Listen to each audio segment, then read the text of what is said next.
गेली 2 दशके राज्यभर गाजलेल्या पवनराजे निंबाळकर हत्या खटल्यात सरकारी पक्षाला सबळ पुरावे सादर न करता आल्यामुळे विशेष सीबीआय कोर्टाने संशयाचा फायदा घेऊन सर्व आरोपींची निर्दोष सुटका केली आहे।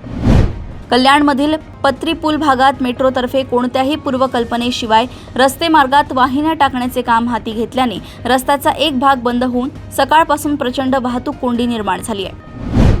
प्रस्तावित वाढवण बंदराच्या जोडणीसाठी 32.18 किलोमीटर लांबीच्या ग्रीनफील्ड महामार्गांतर्गत पालघर तालुक्यात सेवा रस्त्यांचे काम सुरू झाले असून डहाणू तालुक्यात खारफुटी तोडण्याच्या परवानगीची प्रतीक्षा आहे। रायगड जिल्ह्याला लाभलेल्या 240 किलोमीटर लांबीच्या समुद्र किनाऱ्याची सुरक्षा अधिक भक्कम करण्यासाठी पोलिसांनी बंदर, जेट्टी आणि पोर्ट परिसरात 150 सीसीटीव्ही कॅमेऱ्यांचे कवच तैनात केले आहे। ओरोसमध्ये कोणतीही पूर्वसूचना न देता स्मार्ट मीटर बसवल्याच्या विरोधात संतप्त ग्रामस्थांनी महावितरणच्या उपकार्यकारी अभियंत्यांना कार्यालयातच तब्बल 4 तास ओलीस ठेवून घेराव घातला।